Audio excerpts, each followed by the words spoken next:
Projekte Skaitmeninė švietimo transformacija EdTech Vilniaus kolegija sėkmingai gyvendino 2 numatytas veiklas. Pirmoji jų dėstytojų skaitmeninių kompetencijų tobulinimo mokymai.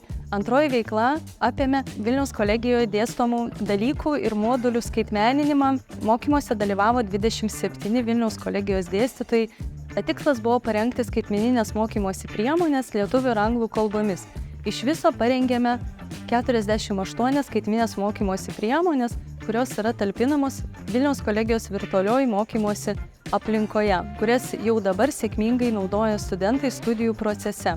Manau, kad tai yra unikali patirtis, nes iki šio projekto nebuvo jokių galimybių praktiškai studentams mokytis lietuvių gestų kalbos savarankiškai. Buvo tikrai daug iššūkių, įdomi patirtis ir naudinga visiems.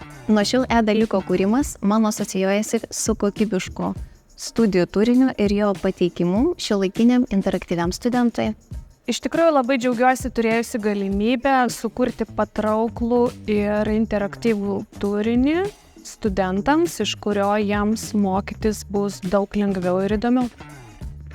Dėkoju mūsų dėstytojai Natalijai Posniak ir visai palaikymo komandai už nuostabią galimybę kurti skaitmeninį maisto chemijos modulį, kuris yra skirtas sveikatos priežiūros fakultete vykdomos dietetikos studijų programos 1 kurso studentams.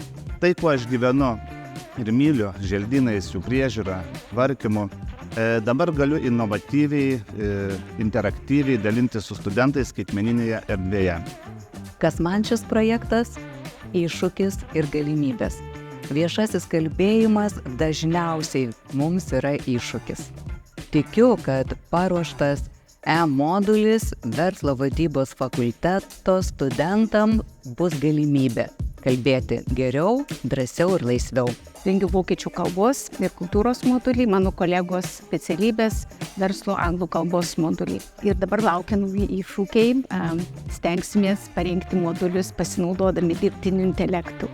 Vilniaus kolegijos šūkis sako, pavyko mums taip pat parengti modulius.